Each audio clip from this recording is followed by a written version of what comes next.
The year is 1945. World War II has just ended, but the horror of what the Nazis had done during the war is still fresh in everyone's mind. From the crematoria of Auschwitz to the killing fields of Eastern Europe, the world reels at the atrocities committed in Hitler's name. But amidst the rubble and grief, a quiet battle is about to begin, one that will take place not on battlefields or in trenches, but in laboratories across America. Enter Operation Paperclip, a top-secret mission orchestrated by the U.S. government to bring over 1,600 German scientists, engineers, and doctors to America. Sounds like a sci-fi movie, right? Well, it's not. It's history. These men would help beat the Soviets in science, technology, and most importantly, rocketry. And some of them are going to shock you.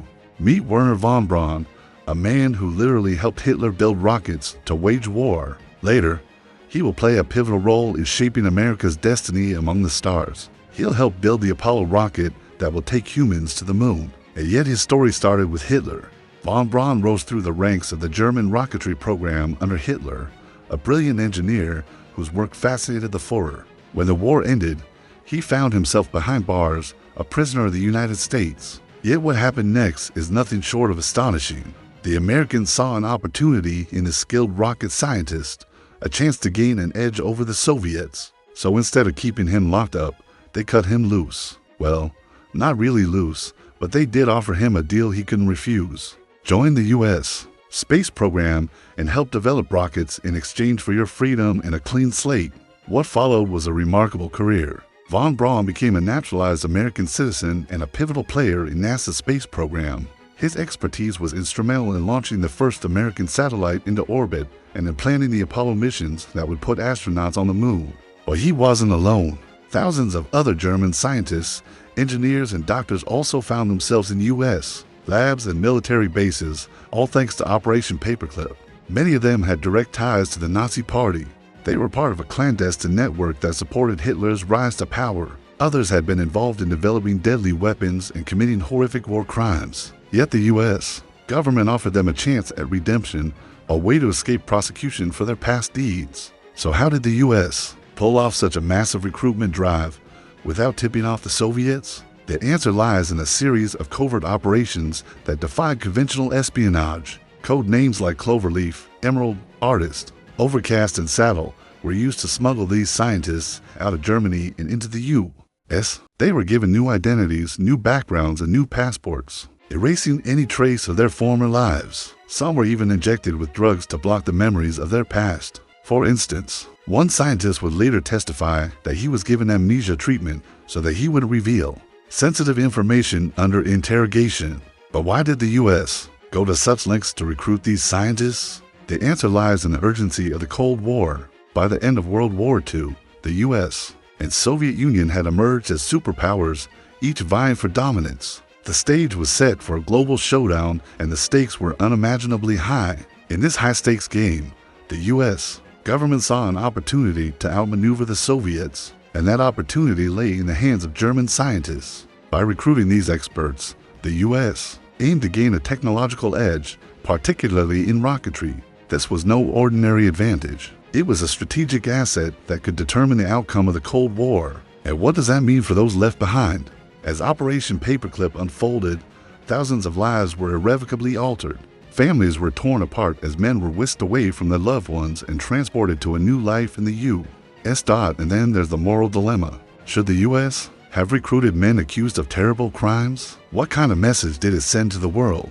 The U.S. government clearly felt that the ends justified the means. The alternative, letting the Soviets get these scientists first, was unthinkable. In the grand chessboard of Cold War strategy, every move mattered, and the U.S. wasn't about to let this opportunity slip through its fingers. As these scientists settled into their new lives in America, they brought with them a wealth of knowledge and experience. Their expertise was channeled into various government labs and military projects, significantly advancing American technology.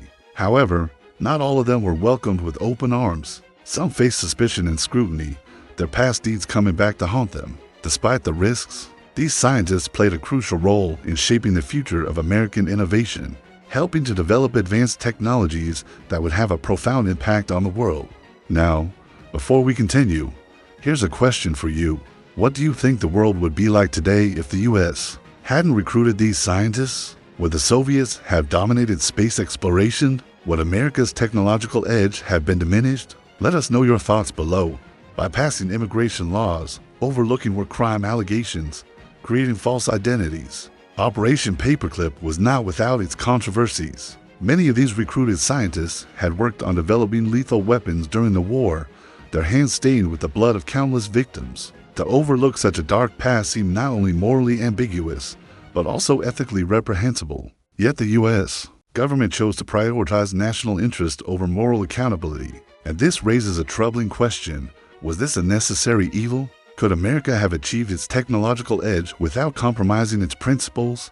Perhaps. But in the high-pressure environment of the Cold War, where every advantage counted, the U.S. government was willing to tread a rather murky path to stay ahead. The stories of these scientists are a testament to human resilience and adaptability. Men like Joseph Pedden, who was able to convince the U.S. authorities of his innocence despite being caught with Nazi Party membership papers. Or consider the case of those who were directly involved in developing deadly weapons, or conducting unethical experiments on human beings. Imagine the moral quandary they must have faced when confronted with their past actions. How did they reconcile their wartime deeds with their newfound lives in America? Some found ways to escape prosecution altogether. For example, one German scientist was able to avoid prosecution for war crimes by claiming insanity. This was despite his alleged involvement in the killings of more than 3,500 people. Such cases raise more questions. Did the U.S. turn a blind eye to their wartime activities? What kind of pressure was the government facing that made overlooking these issues a priority? For instance, take the case of Dr. Kurt Blohm. He was brought to the U.S. despite being wanted for war crimes, including the use of poisonous gas against civilians. The fact that the U.S. government turned a blind eye to such serious charges sends a clear message about the priorities of the time. The looming threat of the Soviet Union overshadowed all other concerns. As long as these scientists could offer valuable expertise, their past deeds seemed to fade into the background. One can only imagine the kind of pressure the U.S. government was under. The Soviets were hot on their heels and every advantage counted. The space race was on and the Americans were determined to win. In this high-pressure situation, bringing these scientists to America became a matter of national security. After all, they had expertise that the U.S. desperately needed to stay ahead in the race for technological supremacy. Operation Paperclip undeniably shaped the landscape of the Cold War. By recruiting these scientists, the U.S. gained a significant edge over the Soviets, propelling itself to the forefront of scientific and technological advancements. But it also raised critical questions about ethics, national interest, and the cost of victory. Fast forward to decades later, and the full scope of Operation Paperclip is revealed. Documents, once classified and hidden from public view, were finally made available for all to see. The world gasped as it learned about the extent of this secret mission, and the men who were brought to America under false pretenses. Suddenly, the face of the Cold War shifted. The U.S. was seen not just as a champion of democracy, but also as a pragmatist willing to overlook the darkest of deeds for the sake of national interest. However, this revelation didn't just spark international backlash. It also raised fundamental questions about the nature of war and its aftermath. If the enemy could be wooed with promises of a better life in America, where was the line drawn? What were the limits of compromise in the name of national security? And that brings us to our final question. Did the U.S. make the right choice? Do you think it was justified in protecting its future by recruiting its former enemies? Share your thoughts below. If you liked this video, check out another one where we talk about why Stalin was the most ruthless leader in history. Thanks for watching and see you next time. The year is 1945 and World War II has just ended. The world reels from the Holocaust and other atrocities. Germany lies in ruins and the United States now faces a new threat, the Soviet Union. Soon, this uneasy alliance will fracture and the two nations will find themselves on opposite sides of an ideological battle that would define the latter half of the century, the Cold War. The year is 1945 and World War II has just ended. The world reels from the Holocaust and other atrocities. Germany lies in ruins and the United States now faces a new threat, the Soviet Union. Soon, this uneasy alliance will fracture and the two nations will find themselves on opposite sides of an ideological battle that would define the latter half of the century, the Cold War. The year is 1945 and World War II has just ended. The world reels from the Holocaust and other atrocities. Germany lies in ruins, and the United States now faces a new threat, the Soviet Union. Soon, this uneasy alliance will fracture, and the two nations will find themselves on opposite sides of an ideological battle that would define the latter half of the century, the Cold War. Thanks for watching, and see you next time.